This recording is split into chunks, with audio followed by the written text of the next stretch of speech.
de ir haciendo pues comentarios a esos textos que se recortaron del texto de Ishin. La idea es que ustedes intervengan en el momento en que lo crean conveniente. Entonces, ya estamos en un paso.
Bueno, ¿eso está como presentación? Sí, eso no se A ver, aquí. ¿Dónde está? No.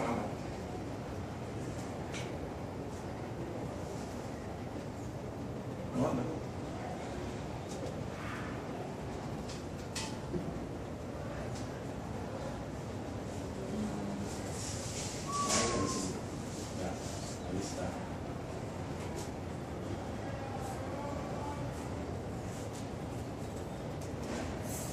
Bien, entonces esta es la pregunta en el título de texto. Ahora sí lo finalizamos la cosa.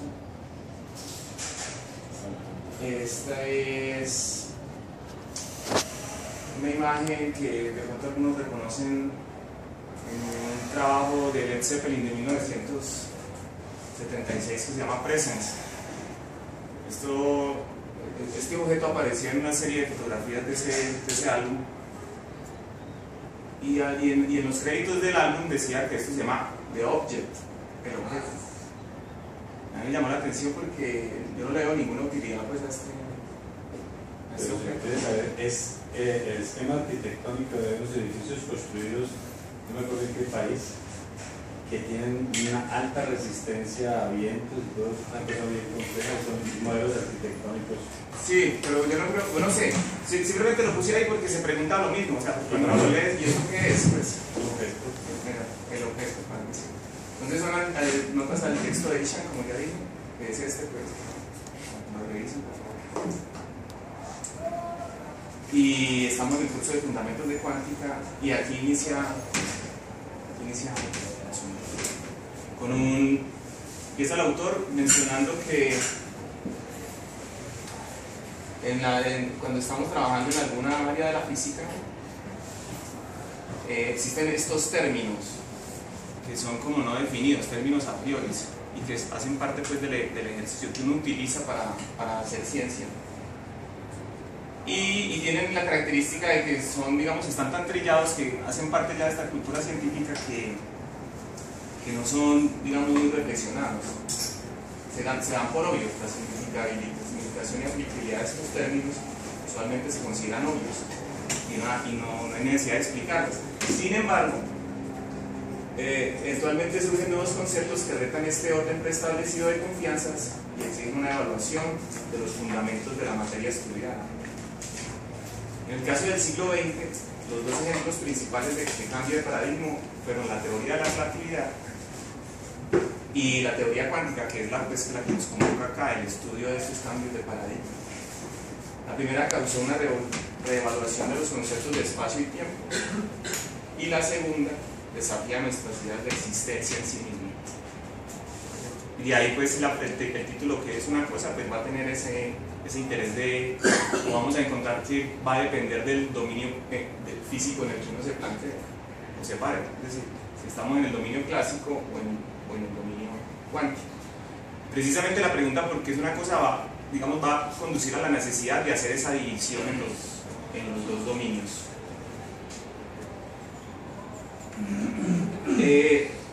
Esa terminología que se ve reevaluada, por ejemplo en teoría cuántica, son del siguiente tipo: sistema, observable, propiedad, cantidad física, medición, estado, causalidad, determinismo. Entonces, para ustedes que están asistiendo al curso, digamos que un buen objetivo como estudiante o asistente del curso sería salir de él con alguna idea elaborada acerca de cada uno de estos términos, con una definición que cada uno llegue a elaborar. Y mejor todavía, en su contraste, esa misma significación, en su contraste cuántico con el clásico. O si no es necesario, como sostienen algunos, que no es necesario hacer una reevaluación de esto, o que sí.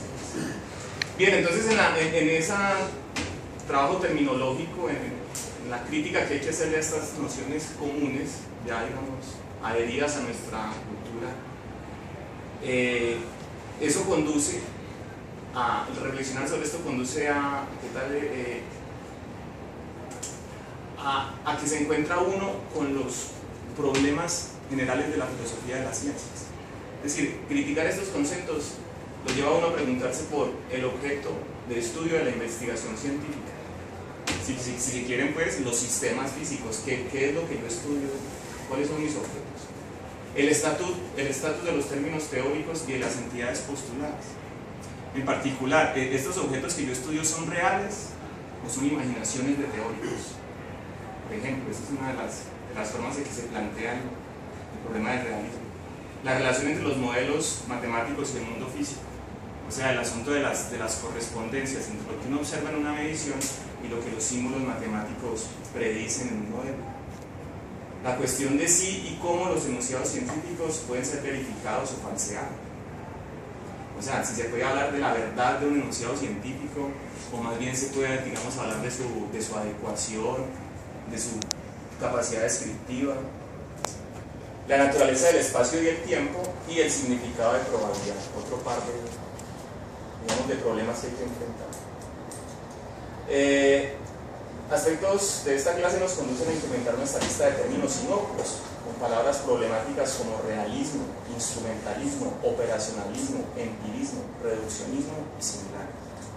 Entonces, de nuevo, noten que para adentrarse en los fundamentos de la mecánica cuántica, que si bien es una rama de la física, hace falta necesariamente enfrentarse a hacer críticas de nociones que uno cree ya establecidas en su ejercicio, como son las primeras que aparecían arriba. Y además de eso le toca meterse en otro problema, que es el de, ya filosófico diría yo, de enfrentar ideas como las de realismo, instrumentalismo, operacionalismo. De hecho, el texto de Isham, que es él quiere hacer una presentación de los elementos básicos de la teoría cuántica, todo el tiempo está haciendo referencia a la manera en que un físico, digamos, instrumentalista, digamos, valora estos términos mecánico-cuánticos, y cómo lo hace un físico realista. Son como un par de personajes conceptuales que él todo el tiempo está enfrentando, pues con la intención de que el lector se dé cuenta de que en particular la mecánica cuántica necesita, así de hecho necesita reflexión filosófica de este tipo.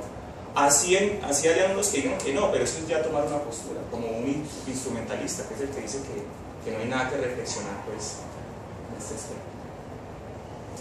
Continúa él hablando sobre, pues, en particular sobre realismo o realidad, una de las grandes ideas, pues, filosóficas que la cuántica, digamos, revivió para la física. En clásica, la interpretación de los términos inocuos de estos anteriores concuerda en líneas generales con la visión del sentido común de la realidad. Y así, sus significados bien podrían ser considerados como obvios y relativamente indiscutibles o autoevidentes. Sin embargo, en teoría cuántica la situación es radicalmente alterada. Y el continuado desplazamiento en el significado de estas ideas básicas ha conducido a una visión de la realidad que es profundamente diferente. Y de hecho, pues esa es una de las cosas que se habla. Si hay dos realidades, una que uno ha venido, pues, digamos, asociando al mundo clásico, y esta nueva que sale con los sistemas cuánticos y su comportamiento. Para facilitar la comprensión de este cambio fundamental, es bueno empezar con una breve exposición sobre cuál es realmente la posición conceptual de la física clásica. Entonces el núcleo de la pregunta de qué es una cosa y de la charla de estas notas que traigo yo del texto es hacerse esa pregunta, pero desde la física clásica. Quizá la pregunta desde la física cuántica es precisamente todo el curso. Claro, responder cuánticamente qué es una cosa de pronto nos va a tomar todo el curso. Y hacerlo, digamos, clásicamente, pues no es tan así tan trivial, pero pues al menos creo yo que los estudiantes de física van a encontrar ahí cosas pues de su ejercicio, como de las cosas que han estudiado, van a encontrar ahí. Y los filósofos que les gusta la filosofía de la ciencia, pues van a encontrar problemas como el del determinismo, la causalidad, la realidad, etc. Entonces, de particular interés aquí es la manera en que las herramientas matemáticas específicas usadas para describir un sistema físico pueden cifrar una posición filosófica muy definitiva sobre el mundo físico. Noten pues el valor que le da a los elementos, a los simbólicos pues, de un modelo teórico, que ellos no son, digamos, tan inocentes o tan puros como uno podría creer, sino que muy en el fondo tienen una posición filosófica que los significa. Y con eso vamos a tener, pues, esas son las últimas láminas, como el esfuerzo por matematizar estas ideas de qué es una cosa clásica, con un par de enunciados que hizo. Entonces, bien, la pregunta qué es una cosa, pues, como trataremos de demostrar a lo largo del curso, produce pues esta división de dominio, porque las cosas cuánticas no suelen, digamos, comportarse de la misma manera que las cosas cuánticas. Entonces, en principio el asunto es así de rivalidad, como está en esa lámina, como un choque de trenes. Y como les dije, en el día de hoy vamos a empezar es por este lado izquierdo, por el dominio clásico. Cómo la física clásica aborda el problema. Entonces la primera es con la idea de sistema. Que de nuevo, yo no recuerdo que en ningún curso de física en los que tomé se me hiciera una presentación o siquiera una definición de lo que es un sistema, pero no obstante uno termina por hacerse a una y todo el tiempo está trabajando con sistemas, ¿cierto? Entonces dice Isham que simplemente se refiere al objeto cuyas propiedades, típicamente los valores de cantidades físicas, como son energía, carga, masa, entre otras, están siendo estudiadas. Pero, ¿qué quiere decirse por un objeto? ¿Y qué es una propiedad? ¿Cierto? Porque mire que en el primer párrafo estoy desviando la pregunta del objeto hacia el de las propiedades, entonces toca preguntarse a su vez qué es una propiedad o qué es una cantidad física. Pues la palabra cantidad hace referencia pues, a que es representable por una variable numérica, ¿cierto? Pero ¿cómo se hace ese maridaje entre la matemática y el fenómeno físico? Y es tan obvio el significado de estos términos. O sea, uno puede andar diciendo que, por ejemplo, una cerveza está fría, tiene menos 5 grados centígrados, tiene 3 grados centígrados. O sea, uno puede asociarle ese número y esa variable física a este objeto. Entonces estamos aquí enfrentados a una pregunta cuya aparente inocencia es también singularmente engañosa. De nuevo la pregunta pues, es una cosa que parece como de terror estimado.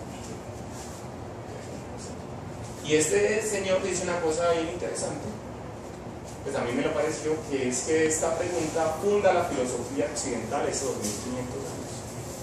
Es decir, como si fuera una de esas preguntas filosóficas primitivas, ¿no? Originarias. Además de la otra complementaria, que es cuál es la naturaleza de nuestro conocimiento de las cosas. Eso vale la pena hacer una mención desde ya, pero es que vamos a encontrar en otras lecturas del curso, y es que en esa crítica que el estudio cuántico abrió sobre los fundamentos de todos estos términos, pues, aparece que además del realismo, o sea, de qué son las cosas, existen estas cosas allá afuera, aparece también otra vertiente que es la de las vertientes epistémicas sobre la cuántica, y eso tiene que ver con el conocimiento.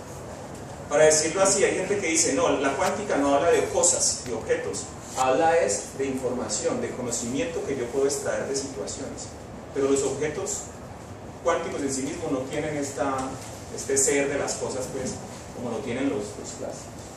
Entonces él también, no solo en este texto, sino en otros, pues, a lo largo del libro, está todo el tiempo llamando por estas dos vertientes del ser de las cosas y el conocimiento de las cosas. Recuerden que pueden parar en cualquier momento. Yo sigo. La pregunta entonces es a la vez científica y filosófica. Y no es una cosa pues así como para despachar, ¿cierto? Porque la pregunta no es como ¿qué es un gato? O ¿qué es un físico teórico? O ¿qué es una buena taza de té? Es como los ingleses que dicen. Entonces él va a tratar de como de refinar la pregunta, como de llevarla pues a un nivel de discusión. Y uno podría intentar responder cuestiones de este tipo especificando la lista de las propiedades que caracterizan la entidad en cuestión. Con todo y que eso es muy difícil, pues si uno se pone a ver los detalles que puede tener esta cosa, pues pueden extenderse indefinidamente. Sino que la pregunta ¿qué es una cosa? No se lee de este modo. No está preguntando por las propiedades de alguna cosa particular para distinguirla de otra, sino por la esencia de las cosas en general. O sea, es como conseguir una respuesta para responder por cualquier cosa. Parece esa definición con la que yo puedo escribir cualquier cosa. Lo que Heidegger, memorablemente, cita al señor, llamó la cosidad de la cosa. Yo no leí el texto de Heidegger, yo no sé de qué trata. Ishan tampoco hace más comentarios. Pero no sé, se me ocurre a mí que, por ejemplo, para los estudiantes de filosofía que sean afines a Heidegger, sería una buena exposición, pues, a ver si encontramos algo ahí interesante. La constituye como la esencia de la cosa. La cosidad es lo que hace que la cosa sea cosa. Pues que la hace ser esa cosa y no otra cosa. Exacto. Pero entonces yo me remitiría a Aristóteles. Claro. Aristóteles está pensando esto no hace 2500 años, no en el siglo IV antes de Cristo, que tiene una física y una metafísica, donde pues, el hombre por naturaleza desea saber y se cuestiona por las cosas que son en cuanto existentes, ni en cuanto física, ni en cuanto son. Pero es el más difícil de conjugar, el ser. Sí, luego incluso el mismo Isham luego se refiere a que lo que primero hay que responder de la pregunta ¿qué es una cosa? No es la cuestión sobre la cosa, sino sobre Es que esa pregunta de qué es una cosa es una predicación, decir algo de algo, X es Y. Entonces tiene que hacer un análisis conceptual primero de X y de Y para predicarlo. Sí. Y él es... Creo que ya un poco la sesión pasada estuvimos hablando, pues tocamos un poco el tema porque Boris estaba intentando mostrarnos algunos objetos, ¿cómo se llaman? Lógicos. Eso. Y nos decía, bueno, este es un objeto que es un círculo rojo, ¿cierto? Pero todos teníamos objeciones acerca de que eso fuera un objeto que fuera un círculo rojo. Entonces decían, no, pero ¿y si se le echa pintura azul o si está, no sé qué, viajando a no sé qué velocidad y le cambia, bueno, 100.000 cosas? Entonces precisamente pues ahí es como donde está el punto, que es lo que hace que una cosa, pues que podamos decir, eso es una cosa. Y ahí es donde está el problema de por qué no podemos decir con tanta confianza lo mismo de un objeto cuántico. No podemos decir, eso es un objeto, ¿cierto? Pero entonces eso también es un problema de lenguaje. Sí, eso yo sí lo comparto, que es una mera referencialidad, es decir, de los elementos que principia nuestro discurso mediante la palabra para poder generar un convenio que avance el ser, sino cada uno dice cualquier cosa. De alguna manera.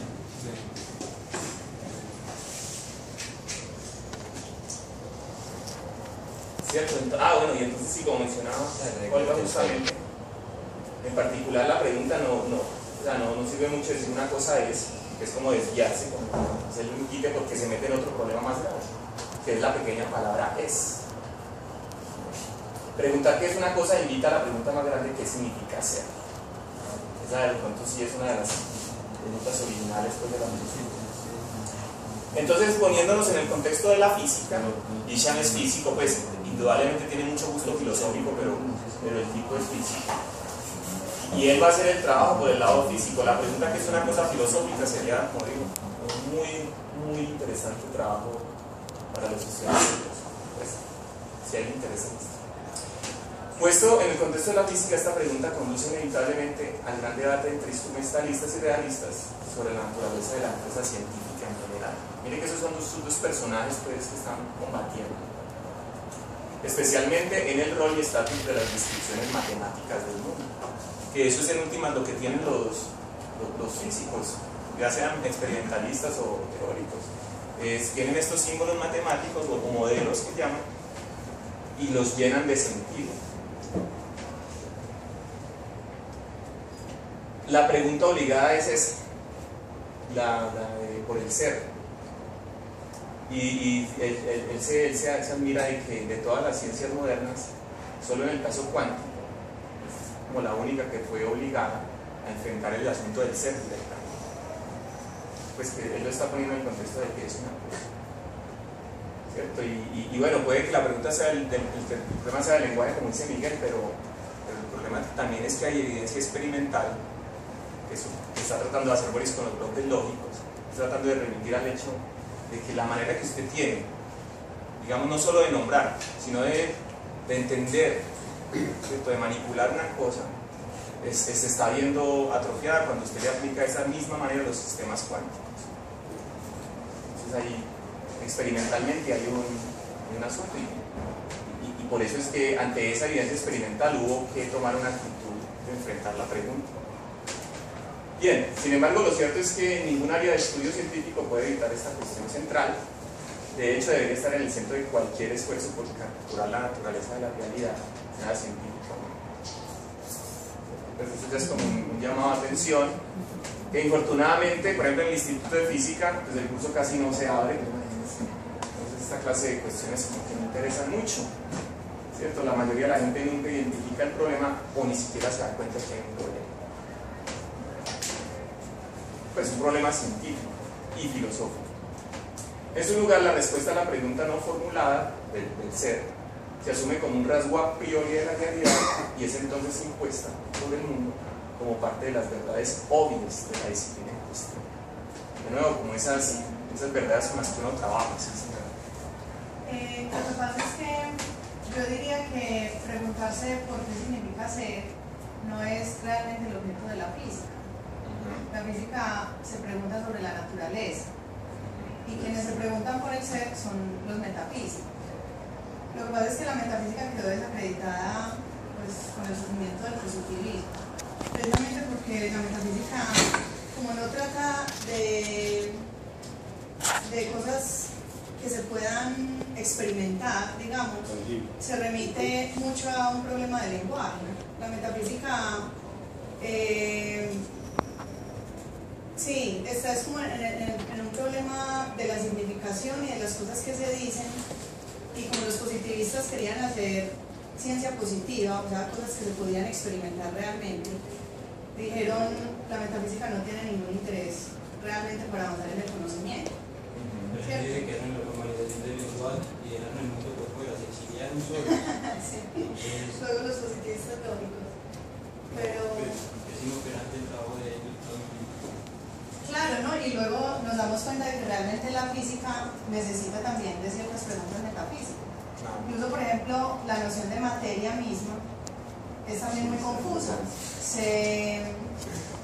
Es como una noción intuitiva, que digamos que todos los físicos podrían decir que saben qué es materia, pero si luego uno examina con detalle las distintas teorías, se da cuenta que entre las mismas teorías hay confusión en la definición del término. Entonces, no debes preguntar qué es materia. Seguramente debe haber alguna escogencia filosófica en la construcción de esa idea de materia. Sí, no se pregunta. Es que la metafísica es inevitable, usted no tiene escapatoria ahí. Pero darse cuenta de eso, es que a mí me parece que lo que quiere decir es como que la cosa está ahí siempre, o sea, latente, pero el uso y que no aparecían problemas pues que lo ayudaran, pero llega la cuántica y de algún modo hace que esto se active y que nos recuerde, claro, que hacemos física, pero que inevitablemente somos metafísicos. Así. Bien. De alguna manera, lo que decía ella, el positivismo es que nos acostumbraron a pensar en describir y ya. Sí. Y los modelos son para describir, ¿cierto? Pero la razón de por qué funciona así ni la saben. Sí. Y no, y cuando uno describir qué, entonces dice, no, la naturaleza, ¿y esto qué es? Pues, ¿qué es la naturaleza? Y entonces ahí donde, digamos, en conversas con Boris, pues hemos encontrado, eso es una cosa filosófica totalmente, que uno inevitablemente se está moviendo entre dos escuelas filosóficas fuertes, que es el idealismo y el materialismo. O sea, entendiendo materialismo, que hay un mundo allá afuera con cosas, y el idealismo, que esto sale, es de la cabeza de las personas, ese tal mundo. Entonces uno se va bandeando como entre estas dos. Mira tu comentario, me parece que va por allá. Sí, describir. Nos hemos puesto a describir, digamos, fenómenos, situaciones. Pero entonces, ¿qué son esas situaciones? ¿Qué son esos? ¿De qué están hechas? ¿Qué sustancias? ¿Cierto? Como digo, el callejón metafísico no se puede guiar. Y esto, por ejemplo, por el lado del idealismo, esta cita me gustó mucho pues de Eddington. Dice que en esa búsqueda científica dice, hemos encontrado que donde más ha progresado la ciencia, la mente solo ha recobrado de la naturaleza lo que la mente ha puesto en la naturaleza. Hemos encontrado una extraña huella en las orillas de lo desconocido. Hemos inventado teorías profundas, unas tras otras, en búsqueda de su origen. Por último, hemos logrado reconstruir la criatura que dejó la huella. Y aquí llega la nuestra. Decimos que estamos en el mundo y en esa misma línea, esta otra muy bella de Borges. Un hombre se propone la tarea de dibujar el mundo. Acá de cuenta un físico teórico. A lo largo de los años, puebla un espacio con imágenes de provincias, de reinos, de montañas, de bahías, de naves, de islas, de peces, de habitaciones, de instrumentos, de astros, de caballos y de personas. Poco antes de morir, descubre que ese paciente laberinto de líneas trata la imagen de su cara. Todo ese tal mundo está en él. Y sí, Perdón. dale. Es que pienso que ahí en este punto donde nos hacemos referencia a que el conocimiento también es, digamos, un reflejo de lo que nosotros mismos pensamos del mundo, sí. Es muy importante, y sobre todo para los físicos en este punto, porque ellos, no pues porque ustedes no lo ven así, que es tener claro realmente cuáles son sus creencias sobre el mundo. Sí, digamos que es uno de los mayores problemas que vemos los filósofos para la interpretación de la teoría cuántica, porque cada uno interpreta de acuerdo a una visión, pero ellos piensan que no tienen ninguna visión particular, que son completamente objetivos. Puros, neutros. Exacto, entonces por eso es muy importante que un físico sea consciente de si es realista, si es instrumentalista, si es convencionalista. Sí, porque en esa medida es capaz de llevar sus conclusiones consecuentemente y no poniendo contradicciones filosóficas dentro de una teoría, que es la gran confusión, digamos, de las interpretaciones de la mecánica cuántica, que hay una confusión de filosofías ahí al interior que se chocan unas con otras. Pero yo te preguntaría, o sea, más allá, digamos, como el pecado moral del físico de no aclararse, digamos que vos que pensás que podría esto, digamos, problematizarlo en su ejercicio como físico. O sea, él igual va a hacer artículos, experimentos, va a publicar. Claro. ¿Qué? Sí, no, el problema es solamente conceptual en la medida en que él quiere explicar la teoría. Y él quiere hacer una interpretación y decir, digamos, sí, mostrar el conocimiento que tiene. O ahí, cuando explica el conocimiento que tiene, necesariamente tiene que dar una imagen de su mundo. Y si esa imagen es confusa, pues la teoría va a parecer confusa. El problema que yo creo que se ha perpetuado, digamos, durante los últimos 100 años es precisamente lo que vos decís, que es que el físico, para hacer su labor de físico, no tiene que preguntarse por ese tipo de cosas, sino que haciendo caso omiso de eso, él puede seguir adelante y seguir haciendo experimentos y haciendo predicciones y haciendo que la ciencia evolucione sin la necesidad de hacerse esa pregunta. Por lo menos eso hemos visto que se ha logrado en los últimos 100 años, y gracias a eso, a que se puede experimentar y se puede seguir adelante, la teoría cuántica ha salido adelante. Sí, pero yo también lo mencionaba porque yo creo que hoy yo oí las presentaciones y él habló de que, digamos, que todo este cuento de los fundamentos de la cuántica se origina, digamos, con el debate de Einstein-Bohr sobre el realismo de los sistemas cuánticos. Y eso en esa época era visto por los físicos contemporáneos como un debate de filósofos. Claro, digamos que todos respetaban a ese par de gigantes, pero decían que esto no le estaba aportando nada nuevo a la ciencia, porque se mandaban eran unas cartas, sí, muy elegantes, muy finas, pero de poco interés práctico.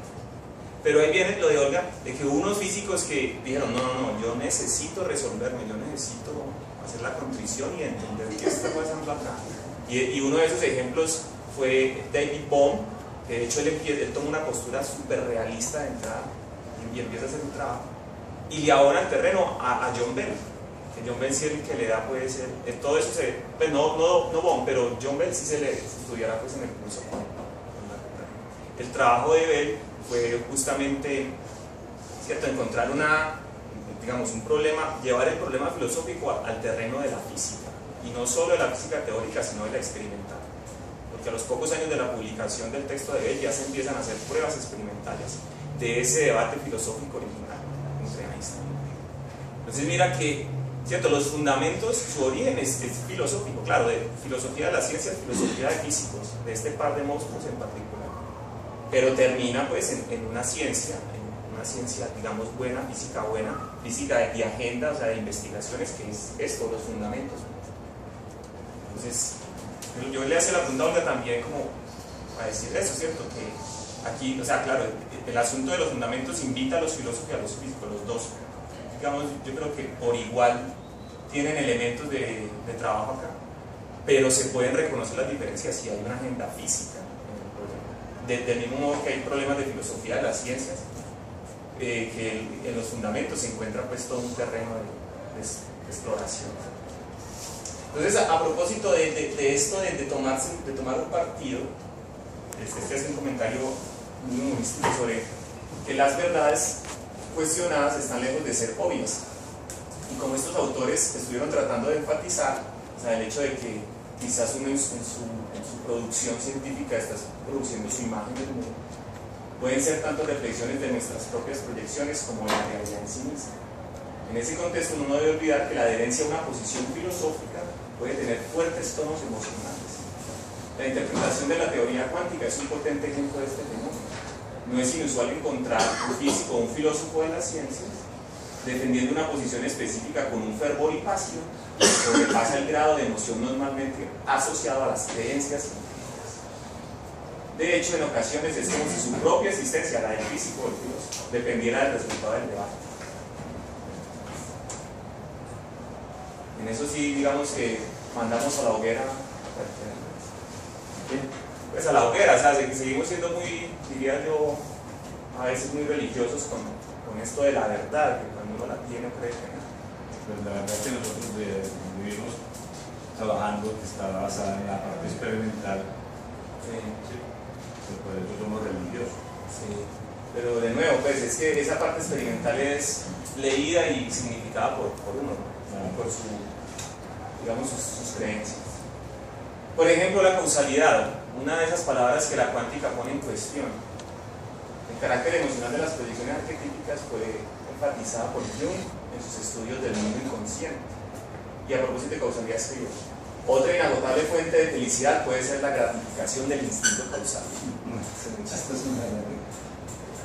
O esta: así como el deseo sexual frecuentemente transforma el hombre en un monstruo, así la categoría elemental de causalidad puede adquirir el carácter de necesidad, una ansia insaciable que invade todo, en la que las personas sacrificarán incluso sus vidas para satisfacer. Es una añoranza infatigable que nos enciende, que nos hace menospreciar todas las obras y ordenanzas de los hombres, que nos hacen sonreír cuando otros están llorando. Por ejemplo, la adherencia a la idea de causalidad. Imagínense lo que puede sentir alguien así con la mecánica cuántica. Quizá la frase de Einstein, ¿cierto?, aunque tiene que ver con el azar de Dios no juega los dados, sea una expresión de este instinto pues ahí que se vio truncado. Otro de los aspectos pues, a los que conduce esta serie de reflexiones es sobre digamos, el origen de estos enunciados o prácticas científicas, si son creadas o son descubiertas. ¿Cierto? Puede argumentarse que la esencia misma del método científico es forzar a la naturaleza a responder a nuestras investigaciones usando ciertas categorías preestablecidas. O sea, que uno inevitablemente, de nuevo, ¿cierto? Ese trasfondo filosófico uno lo tiene que tener para poder montar ahí, o metafísico, ahí montar su material de trabajo. Sin embargo, el asunto en cuestión no es la metodología científica per se, sino más bien los problemas que surgen cuando las proyecciones hechas inconscientemente,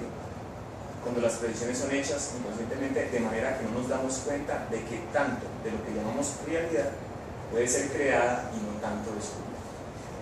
Estas anotaciones preventivas deben ser tenidas en cuenta cuando se evalúa el inveterado debate sobre el significado de la teoría. Todos estos términos pues, que estudiaremos como probabilidad, causalidad. Entonces entremos un poco en materia tratando de caracterizar el espacio de estados de la física clásica. Con ese objetivo pues debe ser una respuesta más técnica de lo que es una cosa, ¿no? En el contexto de la física. Entonces, una respuesta que el sentido común da que es una cosa podría centrarse en tres tipos de entidad. Dice, los primeros son los objetos, cosas que están a la mano, o que con un telescopio o un microscopio se pueden tener a la mano.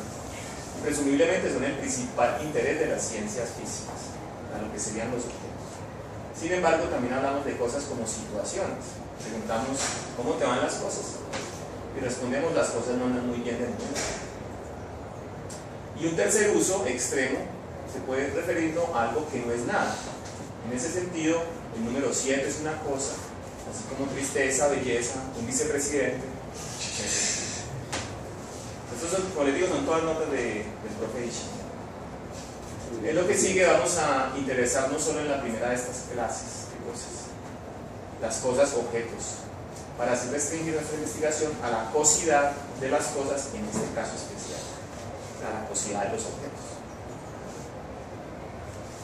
Y ahí viene la idea de propiedad, como él mismo inició su presentación, que es entonces una cosa o ya digamos sistema físico, en este sentido físico especial. Entonces la física clásica evade el asunto de la cosa en sí, el uso de la cosa en tanto que cosa, y se concentra en el paquete de las propiedades o atributos que se adhieren a la cosa y que hacen de ella lo que es, como si ella fuera la suma de todas estas cosas, la superposición de todas estas cosas. Entonces, en este contexto, una propiedad se refiere a los valores de alguna clase específica de cantidades físicas en ciertos rangos específicos. Entonces ahí la idea de cantidad física ya sí, digamos, tiene pues, el uso que le damos, que es el de una variable matemática que tiene un cierto rango de valores justamente. O sea, las cosas entonces están siendo reducidas a números o a un cierto rango de números. Pues las cosas pasan a las propiedades y las propiedades son esas que se pueden cuantificar en variables o cantidades físicas. Entonces hablamos de la masa de un electrón, que es un número, su carga eléctrica, su posición y su velocidad. O hablamos de la posición de un lápiz en el escritorio, su longitud, la dirección en la que apunta, etc. La cosa. Pero incluso en la misma física clásica vemos como una ruptura con ese concepto de que las propiedades son lo que definen la cosa. Por ejemplo, ahí hablas de la longitud y la relatividad, que es clásica, llega a conclusiones como que la longitud no es una característica per se de la cosa, sino que depende del sistema de referencia, ¿cierto? Y eso parte del hecho de que Einstein se dio cuenta que digamos, el mundo de los físicos estaba parado en un paradigma que era el del tiempo absoluto y el del espacio absoluto, ¿cierto? Y solo la ruptura de ese paradigma es la que le permite llegar a estas conclusiones, digamos, ilógicas en el sentido clásico, bueno, en el sentido newtoniano, pero completamente razonables y que explican de hecho los experimentos como de Michael. Sí. Sí, bien lo que lo mencionas así, claro. Entonces ahí es donde está el peligro para un físico de no preguntarse en qué sistema de paradigmas está parado. Ajá. Sí. Claro. Muy bien, y eso, y mira que ahí cuando mencionas la relatividad pues en particular está el asunto del espacio-tiempo, la naturaleza del espacio-tiempo, pues que esa fue la gran ruptura pues con Newton. Ya no fue este digamos espacio externo, sino pues, justamente relativo pues. Muy bien. ¿Qué más? Entonces, mire por ejemplo, en el contexto de lo que es la física clásica, partículas y campos, y este es otro debate que estamos teniendo pues en otras reuniones, tiene que ver con, pues él aquí va a caracterizar dos tipos diferentes de propiedades en física clásica, y luego hablar de las partículas y los campos. Lo interesante es que en el mundo cuántico, pues hay un problema cuando uno trata de asociarle a los sistemas cuánticos alguna de estas dos categorías. Lo que también llaman dualidad onda-partícula. Ahí está también la dualidad onda. Los campos son estas ondas. Entonces, nótese que la masa o la carga son ejemplos de cantidades físicas internas, aquellos cuyos valores se refieren a la constitución de la cosa en sí misma, mientras que posición, dirección, velocidad son propiedades físicas externas, cuyos valores numéricos especifican cómo aparece el objeto en cómo se relaciona el sistema de referencia espacio-temporal. Entonces puede que ahí también, pues él no hace mención a la relatividad, pero sí, digamos, sí hace pues, al sistema de referencia espacio-temporal. Pues podría ser al contexto. Pero para referirse a la clásica, para diferenciar los objetos es necesario esas variables externas. Sí. Sí, yo tengo los lapiceros idénticos, igual masa, iguales propiedades eléctricas, magnéticas. Entonces, ¿cómo las diferencia? Que está en la izquierda y está en la derecha. Entonces, clásicamente te dice, esas propiedades también son distintas con las que estamos operando. Dos cosas distintas en tu espacio. No. Sí, está bien. Eso es como decir que esas externas, o digamos en cierto modo contextuales, digamos que no son de la cosa, en cierto modo sí lo son, porque ella se ocupa un lugar en el espacio, por ejemplo. No, pero es que ahí el problema termina siendo un problema de resolución experimental, ¿no? Pues porque es imposible tener dos lápices completamente iguales, o sea, va a estar determinado por la exactitud que tenga la balanza, por la exactitud con la que midamos las longitudes de los lápices, pues yo creo que... No, pero no importa, en un mundo clásico, sí, o sea, siempre... en un mundo clásico ideal, sin importar los instrumentos, si usted tiene dos lápices iguales, tiene que tener una manera de diferenciarlos, porque es un mundo clásico.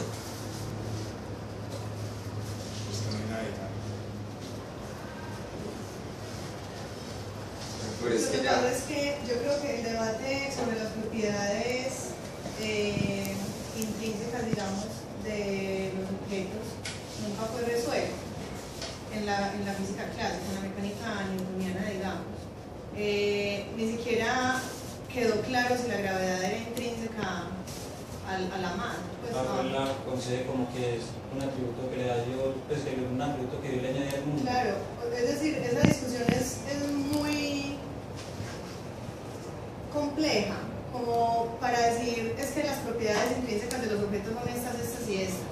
Eso nunca quedó resuelto y luego se cambió de paradigma, luego llegaron los cambios de la relatividad y luego llegaron los cambios de la mecánica cuántica y eso nunca quedó resuelto.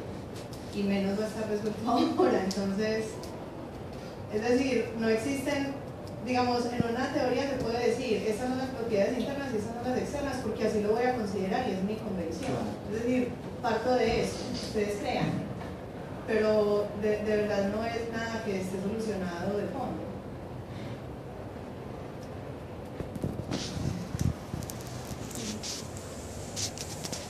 Y entonces un ejemplo, en la práctica mucha de la física clásica se vive en el estudio de las partículas, los paquetes de propiedades que están espacialmente localizadas. Esa sería como una buena definición de partícula, lo que y los campos, asociados con propiedades que varían suavemente en el espacio-tiempo continuo. Digamos que son objetos, digamos, extendidos, que ocupan todo el espacio, mucho espacio. La mecánica continua. En el último caso, la distinción entre propiedades internas, que sea en el de los campos, se hace difusa y las propiedades de un campo están íntimamente ligadas a la estructura del espacio. Y de nuevo hago el comentario pues de que ha habido esfuerzos por tratar de resolver la dualidad de una partícula, que es, digamos, la de tratar de asociar a los sistemas cuánticos una de estas dos categorías o ambas, como proponen algunos. Uno dice que partículas, y el asunto es que todavía está abierto, todavía no hay una, por así decirlo, no hay una prueba experimental que nos permita zanjar esto de pruebas o partículas, de campos o partículas. De nuevo el realismo, ¿cierto? Y el realismo está muy asociado pues a esto de mirar los objetos como todo ese catálogo de propiedades con sus valores precisos. La noción de objeto como portador de propiedades determinativas está en el centro del realismo, que es una de las principales posiciones filosóficas occidentales del sentido común.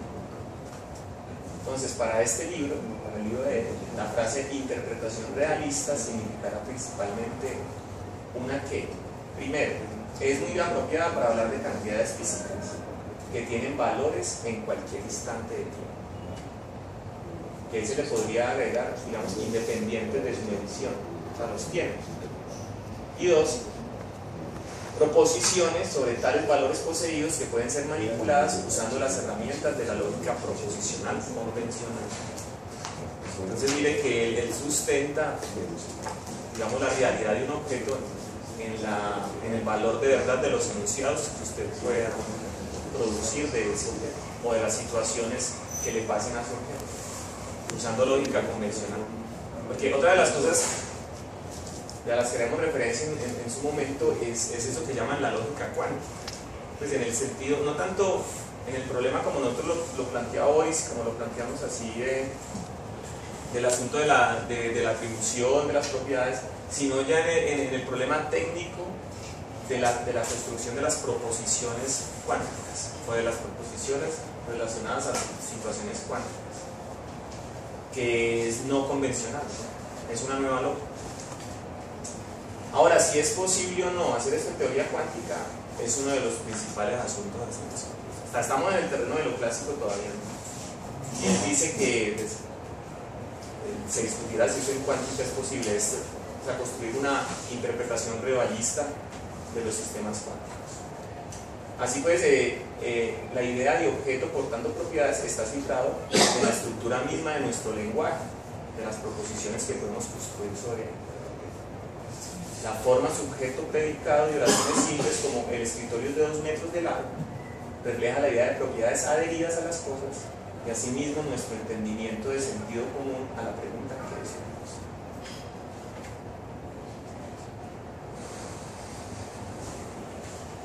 Aquí vienen de nuevo como esas dos grandes preguntas o ejercicios filosóficos de la epistemología y la ontología, ¿no? Lo que podemos conocer y lo que son las cosas. Si la pregunta epistemológica de cómo podemos tener conocimiento de las propiedades de un objeto, la física responde con la noción de medición. Conocimiento o información de un objeto. Cualquier operación física por medio de la cual el valor de una cantidad física puede ser determinado, quizás con solo cierta precisión y además registrado. Una buena definición de medición, una manera de revelar el valor de las propiedades o de determinarlas y además de registrar. Tal cuadro concuerda con la separación general sujeto-objeto de la metodología científica, en la que parte del mundo natural es deliberadamente aislada de su entorno, de modo que la investigación teórica y experimental puede avanzar sin afectación de ninguna influencia del resto del universo. Como quien dice, se da por sentado y que el mundo, desde que el mundo que uno estudia es independiente de que uno lo esté estudiando, que no lo afecta, pues, que el estudio de uno no lo afecta. Entonces ahí está, él hace como la tarea de diccionario de definir estos dos términos. Así para fines prácticos del curso es que la epistemología es el estudio del conocimiento, de lo que podemos conocer acerca de lo que existe. Mientras que su concepto complementario es de ontología, es el estudio del ser, lo que en general puede ser dicho acerca de lo que existe. Miren, si lo que puede ser dicho, excepto el ser y el lenguaje.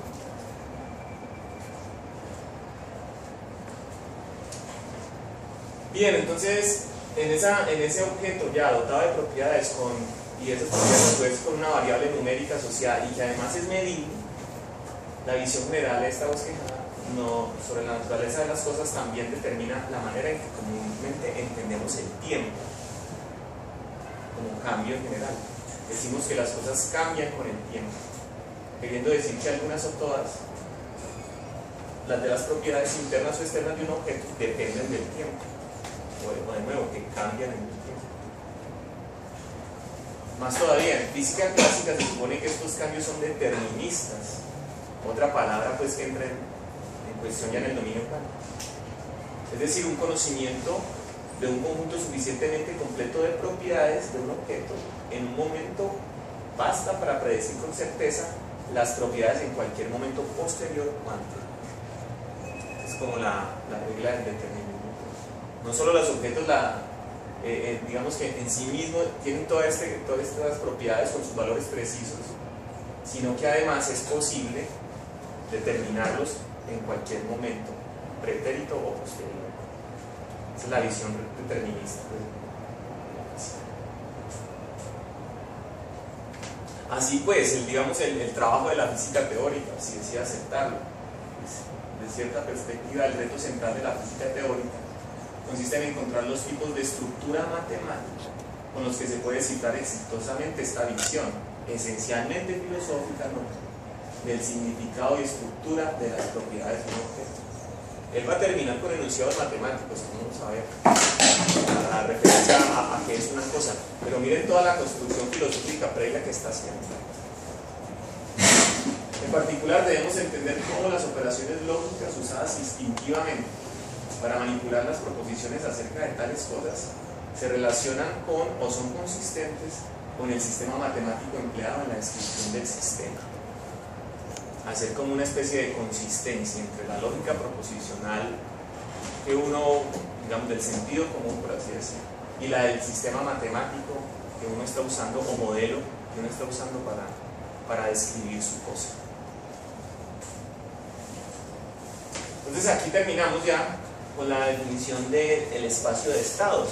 Acuérdense que esta era la bola principal, que es un espacio de estados en física clásica. Entonces todas estas propiedades con sus objetos, etcétera, que cambian en el tiempo, que técnicamente eso se llama que tienen una dinámica, una evolución, y matemáticamente es que tienen asociada una ecuación de movimiento. Entonces se concentra aquí en la idea de espacio de estado. Los conceptos de cantidades y propiedades físicas están esencialmente cifradas en la noción de espacio de estados S de un sistema. O sea, a un sistema, ¿cierto? Si se quiere, la representación de un sistema para un físico es su espacio de estados, o para un físico de todo.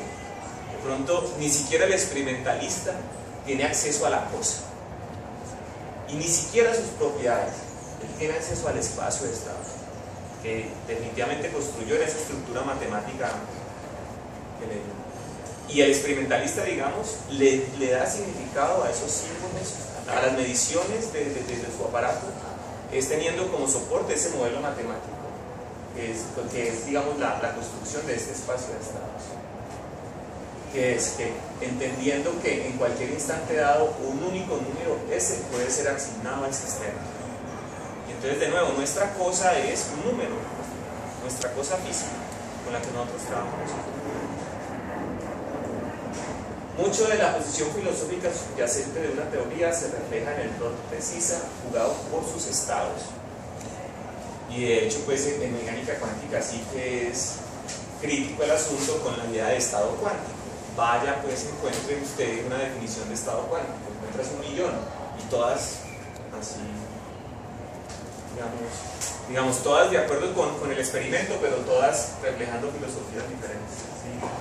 Lo que pasa es que como antes habías estado hablando de determinismo, de tiempo y de causalidad, sí, me parece importante resaltar porque en la noción de estado de la física clásica, el tiempo como un continuo juega un papel muy importante con respecto al determinismo y la causalidad, que son fundamentales para poder obtener un estado y para poder definir un estado preciso de una partícula progresiva.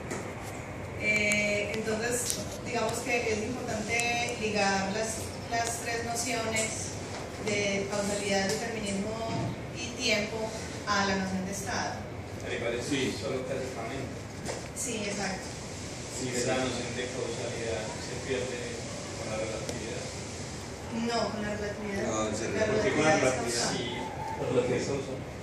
Porque sí es causal, pero igual los eventos son pues pueden estar en zonas no causales, pero a uno lo que interesa es el cono de luz, pues que es toda la zona causal. yo te diría que la relatividad define La causalidad.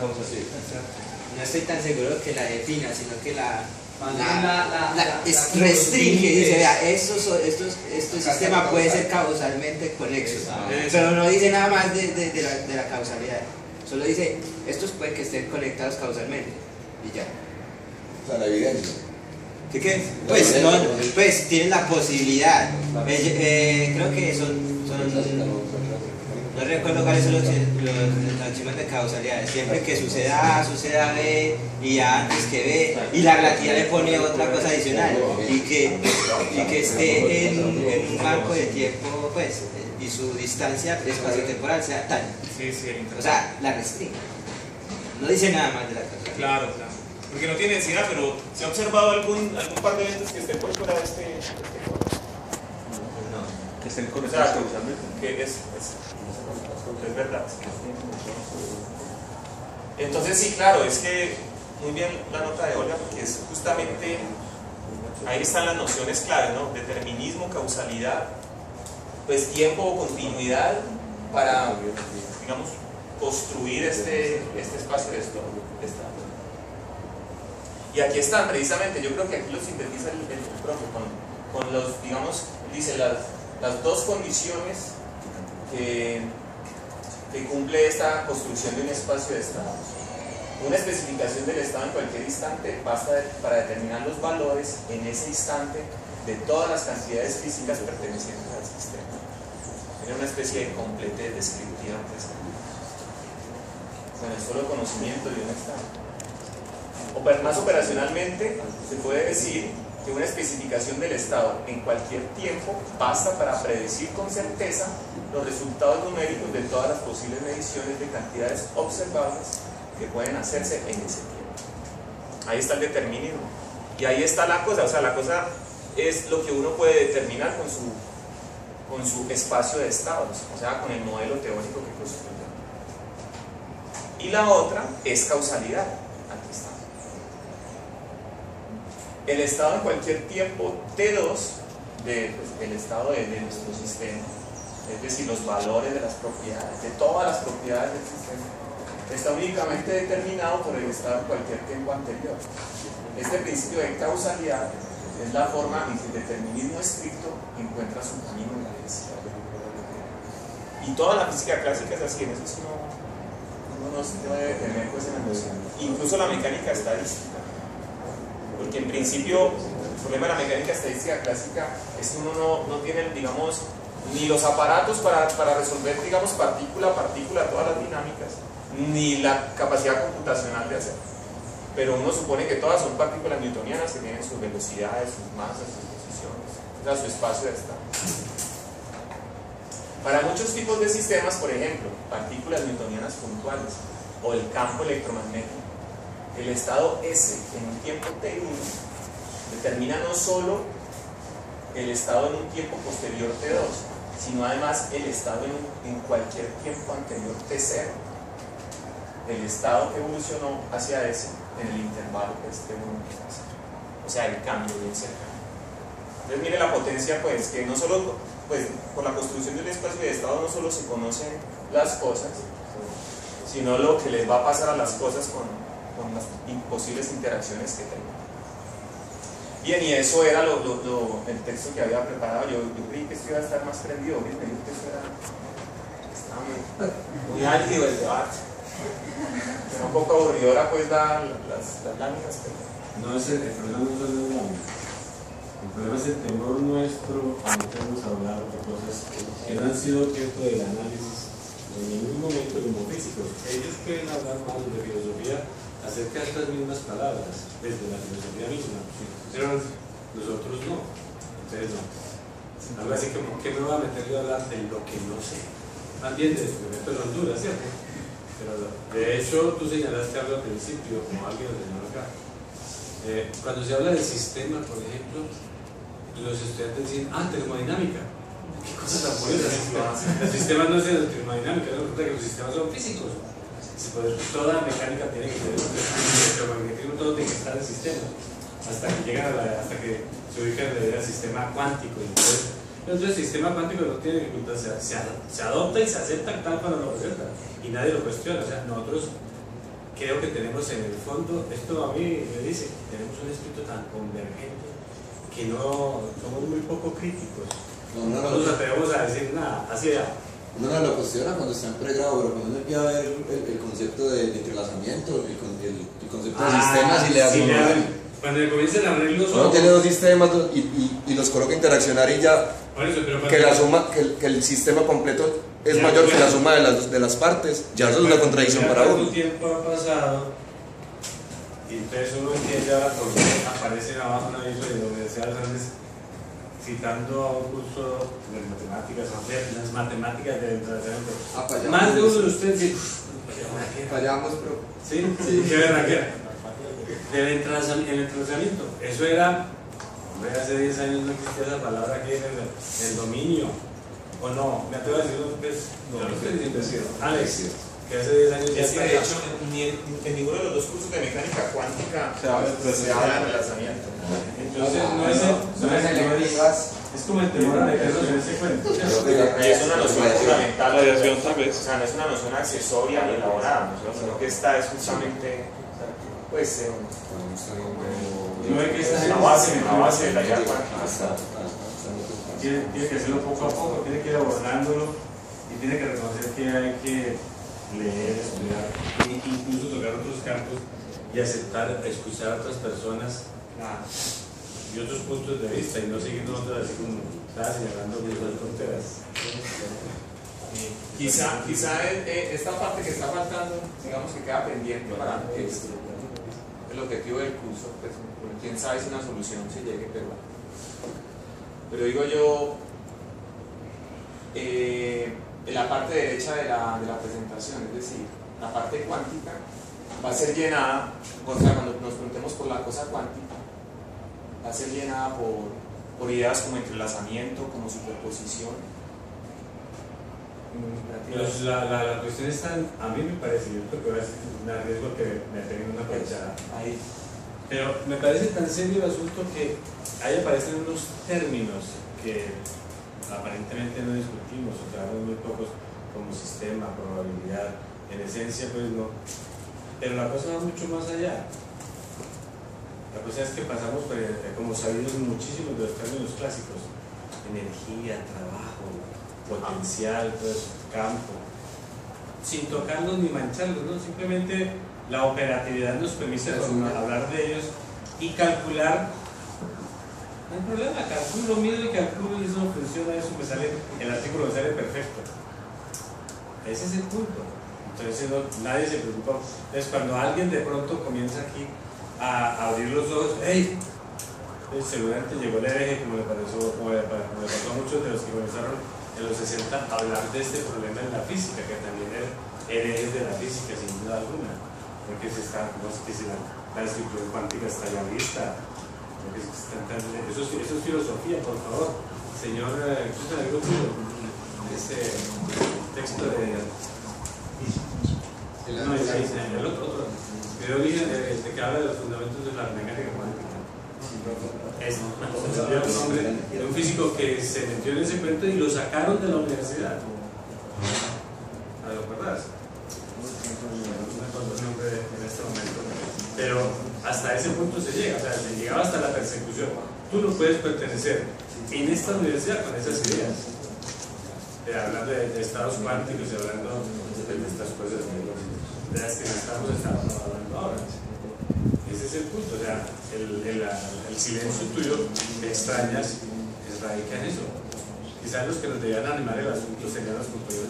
Yo sí sentí mientras traducía eso que esta era muy filosófica, pues, o sea, este es como el momento más filosófico del libro, aunque él vuelve pues más allá. Pero yo sí estaba esperando aquí, por ejemplo, con esto, causalidad, determinismo, realidad. ¿No? Yo iba a ese punto. Yo creo que el problema precisamente es cuánto han pensado los físicos en la noción de causalidad y cuánto han profundizado en ella. Sí, o sea, ¿podría alguien definirme qué es la causalidad? ¿Por qué la causalidad hace parte de la física? Porque no hay ningún motivo para que haga parte de la física. Sí, pues yo creo que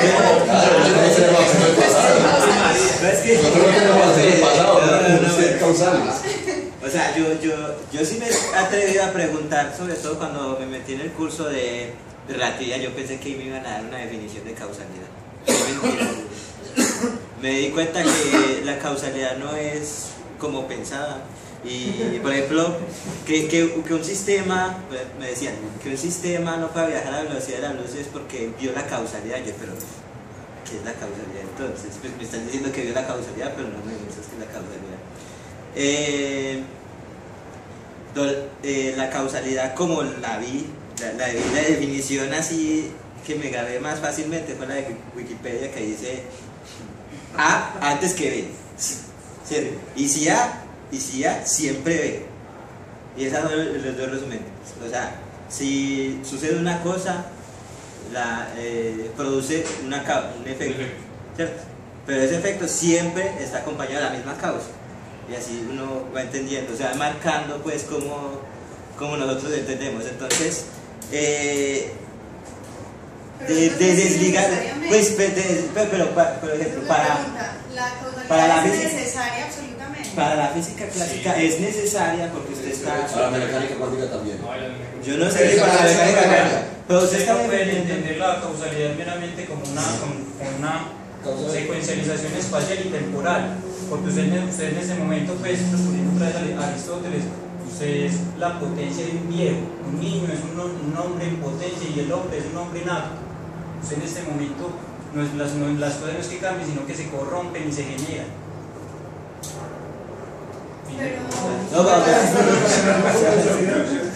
Pero para la física clásica es muy importante porque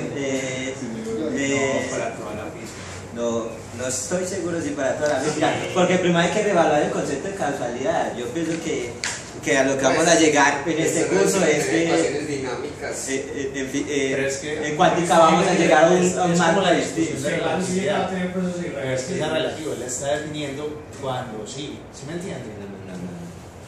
No, cuando sí. Por ejemplo, el problema de la causalidad ahora en mecánica cuántica es que nunca va a cumplir A y siempre B. No, eso no pasa en mecánica cuántica. O sea, usted tiene un evento, una dispersión de electrones a través de un campo magnético. Entonces el electrón va así. En la física clásica siempre se curvaría hacia el mismo lado, pero en la mecánica cuántica no. Pero eso no es problema de la causalidad, eso es problema de la métrica del espacio de Higgs. No. Eso tiene que ver con la indeterminación en los operadores. O sea, la mecánica cuántica es determinista en las probabilidades, para colocarlo pues para los de a pie. La culpa es de la matemática. La mecánica cuántica sí es determinista en cuanto a las probabilidades de ocurrencia. Pero no. O sea, la mecánica cuántica siempre pero no cumple formalmente la ley causal, ¿no? Sí, señor. Yo creo que en este curso se va a llegar a una definición de causalidad. Lo que dice Jason, bueno, también a nosotros que no cambia la definición de causalidad, pero según lo que dice Jason es que algo, un evento sucede, siempre va a tener el mismo pero efecto. es que ustedes están utilizando Y en la lógica clásica, lógica cuántica. Espérate un momentito. Pero en la mecánica cuántica siempre una causa no tiene el mismo efecto. Probabilísticamente sí lo va a tener, pero uno a uno no siempre es el mismo. Ustedes están utilizando lógica clásica en mecánica cuántica y eso no se puede y por eso es que uno llega a contradicciones. Pero entonces es que ahí no, pues eso yo está Si usted puede utilizar teoría de probabilidad clásica en mecánica cuántica no llega a ningún lado y llega a ese tipo de problemas. Lo tiene bien claro el de eso. Se tiene que utilizar lógica cuántica. Son cosas diferentes. La lógica ¿qué es lógica cuántica? No, yo no la entiendo, pero sé que son cosas diferentes. Pero es diferente. Pero la lógica que desarrolló yo. Pero sí. Es así, aunque no podamos explicarnos todavía que ni siquiera toda la teoría de la probabilidad que antes teníamos en la clásica es lo que nos sirve en la cuántica. ¿Eso es lo que quieres decir? No. Sí, porque si hay una teoría de probabilidad muy diferente en la mecánica clásica que en la mecánica cuántica. Hasta eso se cuestiona. Pero uno lo que tiene que pensar es cuál es la herramienta de descripción. La herramienta de descripción de la cuántica es diferente a la de la clásica. No solo la herramienta de descripción, y ahora sí estamos hablando de que el marco de esta ley causal que enuncié va a cambiar completamente. Y no solo utilizando lógica cuántica se va a llegar a un marco de esos, uno también tiene que respetar el principio de correspondencia. Pues, tratar de que una transición. Sí, la transición del mundo clásico al mundo cuántico. Pero es universal porque por ejemplo pero eso es una idea muy vieja Entonces, por eso pienso que se debe cambiar. Pues va a cambiar completamente la noción de causalidad. Bueno, el problema de la noción de causalidad es que cada teoría redefine su noción para sí misma. Por ejemplo, la noción en relatividad está restringida a la velocidad de la luz, ¿cierto? Y a una localidad que define la relatividad. Y la mecánica cuántica la redefine también. O sea, no en un sentido de que esto sea causa de esto, sino al contrario. Esto fue causado por tal cosa y siempre va a ser así. Es una causalidad retrospectiva. Sí, pero siempre. El problema es que y de todas formas, vení termina. ¿Cómo? Sin reversibilidad. Sin continuidad. Porque no es posible ligar dos eventos si la continuidad entre estos dos eventos no está demostrada. Por eso es retrospectiva. Pero de todas maneras, ¿por qué afirmas que eso es un problema? O sea, bueno, es así. Porque es un problema porque si un evento al futuro yo no puedo seguir pensando, por ejemplo, un seguimiento de trayectoria, entonces no puedo decir que están ligados causalmente.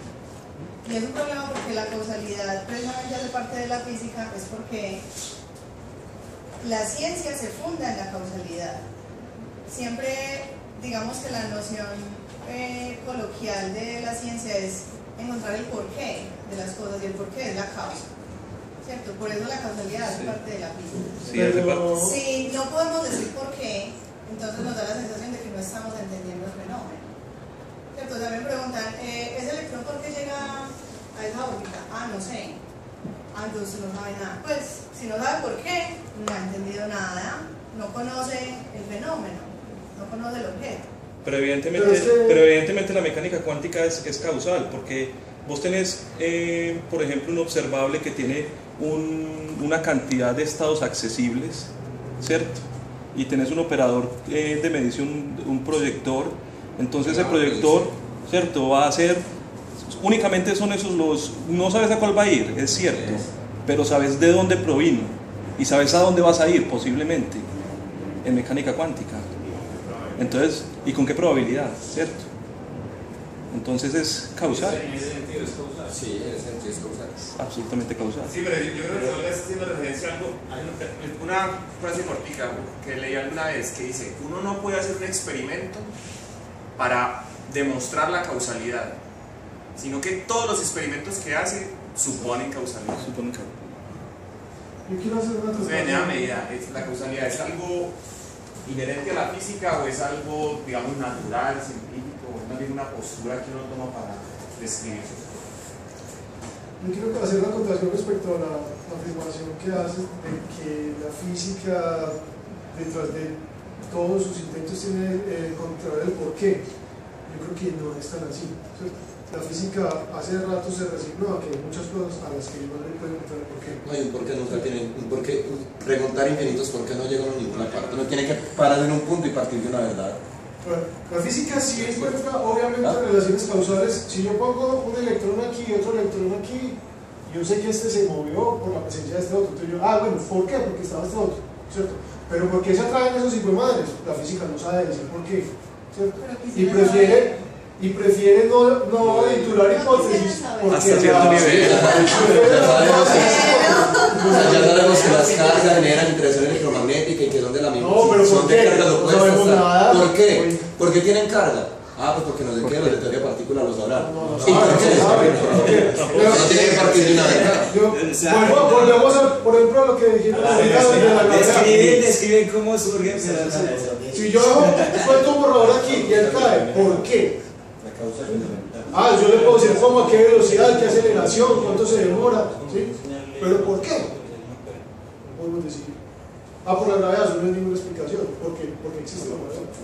No, es que la causa, nosotros no buscamos la primera causa. Exacto. Entonces no buscamos la causa primera. ¿Quién te dijo? La física no le interesa la causa primera. Le interesa describir qué es lo que sucede en el mundo y poder incluso llegar a predecir, tal incluso como lo decía con tanta certeza en la mecánica cuántica, en la mecánica clásica, y después lo hace y funciona en la mecánica cuántica. Le interesa es describir lo que está pasando y arma modelos para describir cómo funciona el mundo. Y alguien dijo acá, pues es que se puede hacer todo esto sin necesidad de estar pensando en el aspecto formal, conceptual de sus fundamentos. Sin embargo, el hecho de que nosotros lo ignoremos no significa que no exista. O sea, todo esto que estamos mencionando respecto a los fundamentos de la cuántica se viene cocinando desde los años 60, desde el siglo pasado.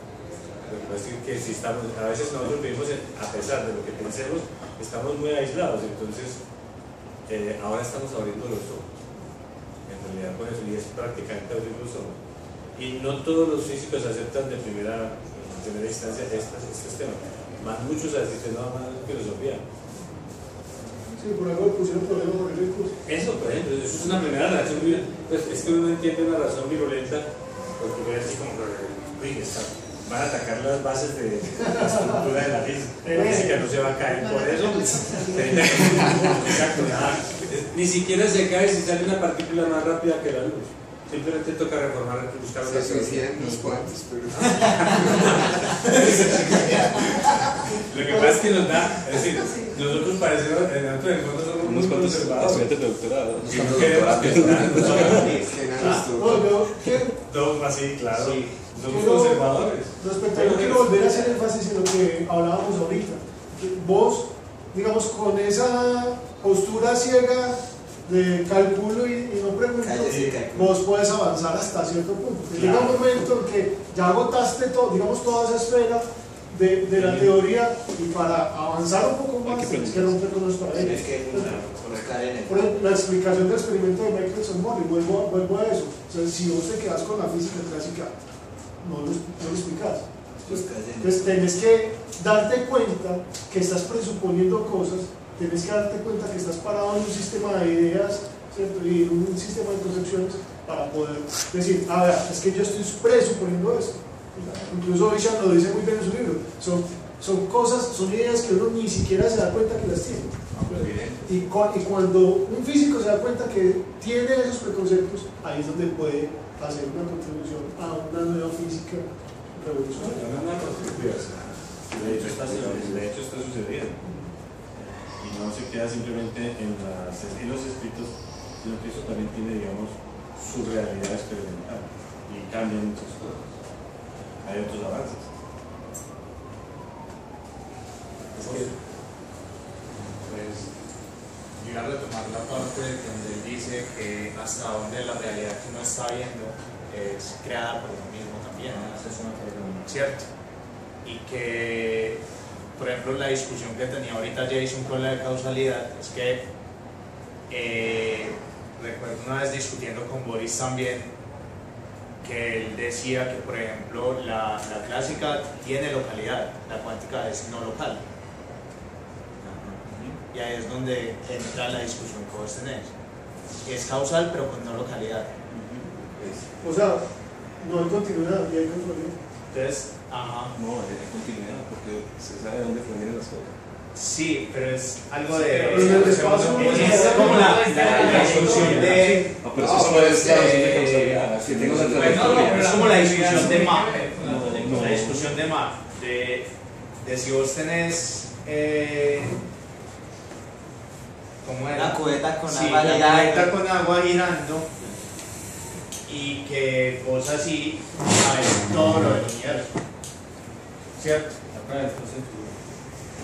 Era el experimento de Newton, el experimento mental de Newton de la cubeta con agua girando. Sí. Que también se lo rebatió y dijo que porque no ponía a girar más bien el universo y dejaba la cubeta quieta. Por eso, y que tiene que ver con de una noción tenía localidad, la otra era no local. Pues la visión de Mach es no local. A mí me parece muy interesante que hayas tocado lo de cuánto de nosotros ponemos en el mundo, porque finalmente la conclusión que tenemos los filósofos sobre la causalidad es que es una cosa que nosotros ponemos en el mundo. La causalidad es una estructura necesaria para entender el mundo. Si no entendemos los fenómenos a través de la causalidad, por eso les decía, uno diría, entonces no entiendo nada. Eso es lo que nosotros ponemos. Exacto. Cada teoría tiene su precepto. Ese era el recipiente del que hablaba Kant. Era Mach. No, Kant, que decía que el recipiente para construir las ideas y conceptos son el espacio y el tiempo. La causalidad. Yo tengo una pregunta. Bueno, ¿qué es realidad?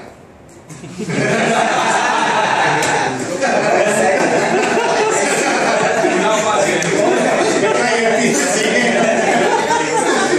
Empecemos con la pregunta que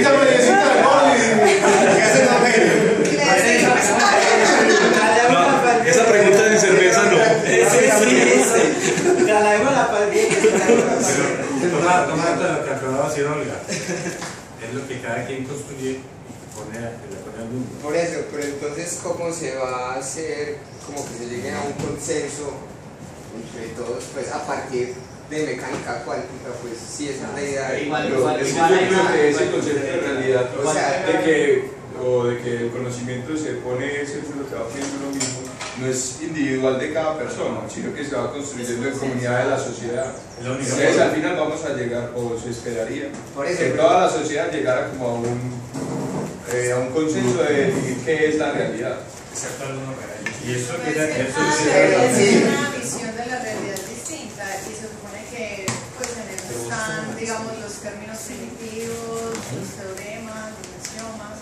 Eso es lo que pero es que es el sentir de cada uno de nosotros, que o si uno no está, la realidad incluso está. Pero es que pues si uno